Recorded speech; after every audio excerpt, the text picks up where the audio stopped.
wake that ass up. Early in the morning. The Breakfast Club. Morning, everybody. It's DJ NV, Jess Hilarious, Charlamagne the Guy. We are the Breakfast Club. Let's get in some front page news. All right, now in some sad news, Saquon Barkley. The Giants did not re-sign Saquon Barkley, and he went to the Eagles. He signed a 3-year, $38 million deal. Sucks for the Giants, but congratulations to Saquon Barkley. He said he wanted to finish his career as a New York Giant, but I guess the Giants didn't want to sign him, give him the money, so he went down to Philly. So I wish the Cowboys would have got him. I really do. I wish the Cowboys would have got him. I mean, I think he did great last year. I think he did great the last couple of years. I mean, I know he had injuries like 3 years ago, but I really don't understand why they wouldn't pick him up. We lost our running back, Tony Pollard, to the Tennessee Titans, so I do wish Saquon would have came to the Cowboys. I would have took that. Mm-hmm. Now, what up, Tez? You're talking about some sad news. I thought you was really getting ready to say something devastating. Nah, because he was the face of the Giants, and he's a good guy, and he plays hard, and it's just a big loss for the organization. Tiki Barber said Saquon is dead to him. Okay. Yeah, but it's one thing to go to another team. You go to the rival team though in the same division. But you got to understand, he said it for the last 2 years. I want to end my career as a Giants, but just don't do me dirty. And he wanted to stay, and he got to go with his money. It's a 3-year, I'm not mad at it. $38 million deal, 4 year, 30. Like, yeah, get your money, bro. Get your money, brother. Not you dead to me. But sorry for your loss, DJ Envy. Right. Now let's talk about the NAACP. Yeah, so speaking of athletes, well, these are student athletes. I definitely want your opinion on this. So the University of Florida, Florida State University, and University of South Florida, they have some of the most prominent football and basketball programs in the country, generating $177 million in revenue. And the NAACP is asking Black student athletes to use their power to boycott the universities over the removal of the diversity, equity, and inclusion programs. Take a listen. I'll give you a little bit more information on the other side. Today, the leader of the NAACP sent a letter to current and future student athletes urging them to reconsider attending colleges here. They say the recent crackdowns on diversity, equity, and inclusion programs poses a threat to the well-being of Black students. Now, earlier this month, the University of Florida terminated all DEI positions. They say the move was in compliance with the January vote from the Florida Board of Education to ban using state or federal dollars for diversity programs. We spoke to the president of St. Pete's NAACP chapter today, who says she stands with the advisory. She told us Black student athletes leaving Florida will also mean a lot of money leaving as well, a message she hopes lawmakers cannot ignore.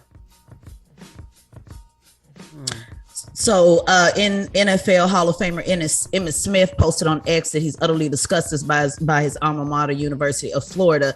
Now, guys, I feel a way about this. I want to hear what you have to say. Remember last year when NAACP did the advisory to say, don't come to Florida, don't travel to Florida. And we talked about that. And I was pretty hard on the NAACP because I want them to do something a little bit more aggressive. Now, although I appreciate this, the idea of our Black students, athletes getting involved in the movement, at the same time, I'm not sure if it's really fair to put that on the students. I think there's more the NAACP can do as far as legislation is concerned, getting a governor ready to run in 2026. When we look at the numbers, and before guys go in the comments trying to beat me up, I'm not saying this is not a good thing, but when we look at only 5% Black students, let's just look at University of Florida. There's only 5% Black students. There's 133 Black student athletes. Do we really believe that these student athletes should or would walk away from their scholarships, their education, for diversity inclusion? I think people are looking at the fact that that would be a hit in their pockets, because if you look at it, the University of Florida, Florida State University, the University of South Florida's basketball and football teams, they generated more than $177 million in revenue between July 1st, 2021 and June 30th, 2022. That number actually seems kind of low to me. I actually thought it would be more than that. So maybe that's what they're feeling. They're feeling like, if players, student athletes boycott the universities, then they'll lose money. And, people always feel it when they get hit in the pocket. But are the students really going to do, when we set up these types of things? So, I believe in protests. I believe in boycotting, but I also believe in doing things that we actually can do. And so we're not just sending out a big nothing burger. Or do you really believe these students are going to do it? I mean, it'd be great if they would, but should they? I mean, or do you think that's two different questions, though. You said, would they and should they? That's two different questions. Yeah, but I kind of agree with questions. Would they or should they? I kind of agree with Tez. Like, that's a lot of pressure to put on an 18-year-old who just got accepted to college and got a full ride and hoping to play basketball or play a sport, and it's only what you said 100 and something students. That's a lot of pressure for those students unless they have other means of going to school and other colleges on as a default. But if they don't have a default, you just can't wake up on a Tuesday and say boycott, because these kids have their lives, they have their livelihood, and I know that we should make sacrifices, but I think that's a lot of pressure to put on an 18-year-old kid. I don't know, because I've never received a scholarship, but aren't you in the contract when you do a scholarship as a student athlete? Yes, you are. So that's what I'm saying. So would you be in violation of your contract? Yes. Yes, that's what I'm saying. That's what we're saying. Boycott it. Yeah. So we know how much money, because again, remember we had this conversation. This conversation is always going on. Remember we had it with Deion Sanders. Should black athletes stay at white schools? Should they go to HBCU? So that's always the conversation on where our student athletes the money. But I just think this is a lot to put on students. If they want to do it, that's fine. But I need the adults in the room, the NAACP and all of the organizations. Florida's my stomping ground. All of the organizations that are there, let's start talking about what we're going to do to replace this governor. Let's start talking about what we can do to really, do something about this, opposed to saying, hey, some scare tactic that may not actually happen. That's my question. So I get it. All right. Well, that is front page news. What are we talking next hour? So up next, TSA is doing self-check security. I want to see what you guys feel about that. Are we comfortable with people just being able to self-check? Self-check? Hell no. Self-check? I ain't got no gun. I'm going with the who, what? Are you crazy? We'll talk about it next hour. So we'll be talking about that in the next hour. And also, can't wait to travel. 800-585-1051. Get it off your chest. If you got something on your chest you need to get off, call us up right now. Phone lines are wide open. Again, 800-585-1051 is the Breakfast Club. Good morning. Wake that ass up Early in the morning. The Breakfast Club. Morning, everybody. It's DJ NV, Jess Hilarious, Charlamagne the Guy. We are the Breakfast Club. Let's get in some front page news. What up, Tez? What's going on, DJ NV, Jess Hilarious, Charlamagne the Guy. Good morning. Peace, Ted. Start off with some quick sports. Saquon Barkley is leaving my New York Giants, headed to the Eagles. He did a 3-year, $38 million deal.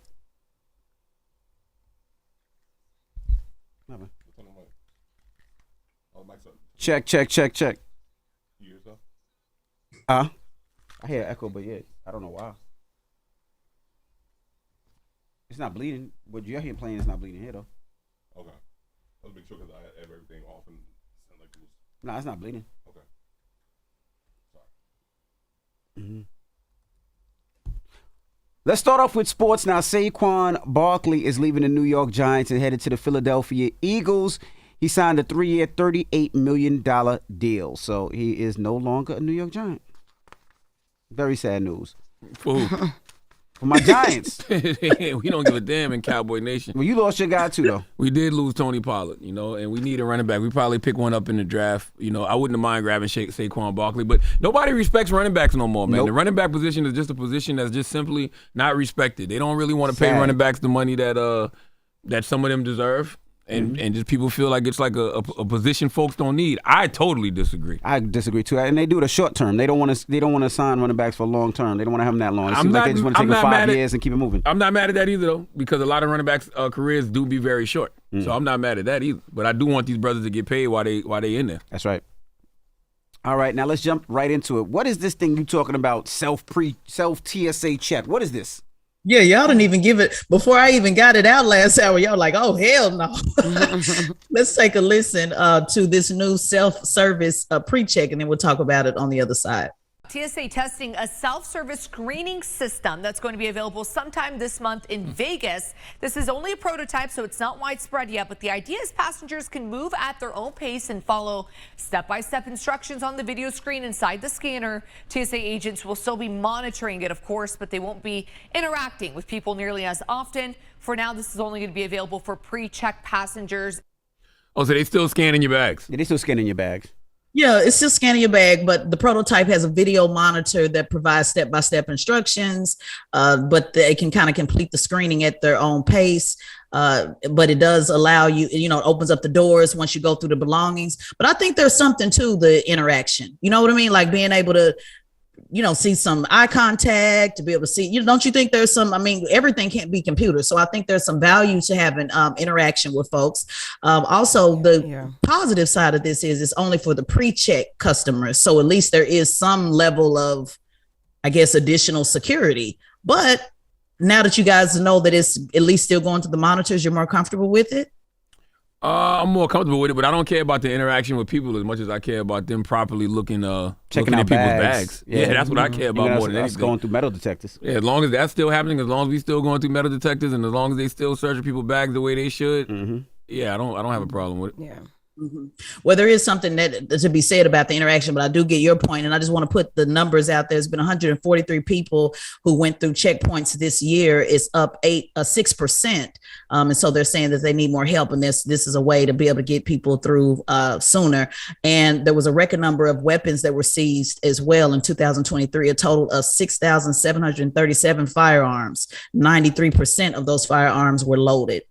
Yeah, because I'm sitting there like, you don't really interact with TSA unless you say hi. It's not like the TSA agents are searching you. The TSA agents are just looking to see if that scanner go off when you walk through, and the person that's looking at your bag when it goes through the whatever that thing is called, the belt. Yeah, and then they just got to check your bag if it gets pulled. That's right. That's it. But I will say this. I've been seeing a lot more people get stuck in the airport with their firearm, with the people purchasing more and more guns and them legalizing firearms. People are forgetting that they're in their bag.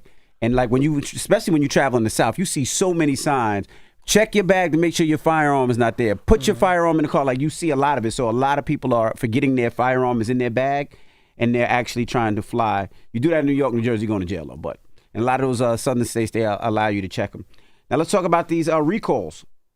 Yeah, I do. If you purchase a swing at Walmart, I want you to know about this because this is really important. Imagine it's just somebody giving you a swing that has a suffocation risk. Take a listen. 63,000 Jewel Baby Nova infant swings are being recalled this afternoon because they could pose a risk of suffocation. The Consumer Product Safety Commission says these swings have an incline angle greater than 10 degrees, which violates its infant sleep products regulation and also the Safe Sleep for Babies Act. They also fail to meet mandatory warning requirements for swings issued specifically for sleeping. These products were sold in stores and online at a number of retailers between November of 22 and November of 23. If you have one of these, stop using it immediately for sleep and contact Jewel Baby for a free repair kit. So far, no reported injuries. Okay. So yeah, I think that's important when you're talking about almost 65,000 swings. So hopefully our listeners can benefit from that and stop using that immediately. I wonder how many people actually comply with recalls. Like, you hear a recall, but you done spent all this money on a swing set. And you're like, man, I ain't taking this thing back. We're going to take our chances, But man. the thing You gonna take a chance on a suffocation? But it's been, because it's been dozens of infant deaths according to what we have here, and it was banned more than a year ago. So how is it even banned? Why were they even stores? still selling them? Yeah. So you don't think nobody would comply, Charlamagne? No, I said I wonder how many people actually comply with recalls. Like, when we hear about all these recalls all the time, I wonder how many people actually comply with. Yeah, it's difficult because a lot of times people don't even hear it. They had their baby and they be like, well, my baby fine. I ain't taking this thing, taking this thing apart and bringing it back to the store. Yeah, but it says that it's the incline sleepers were banned for more than a year ago. I mean, more than a year ago. How are they even still selling in the stores? Right. It's crazy. All right. Well, that is front page news. Thank you, Tez. Absolutely. And make sure you follow at Teslin Figaro on all social media platforms and subscribe to Teslin Figaro on the Straight Shot No Chaser podcast. Subscribe to her Straight Shot No Chaser podcast on the Black Effect iHeartRadio podcast network. Wake that ass up. Early in the morning. The Breakfast Club.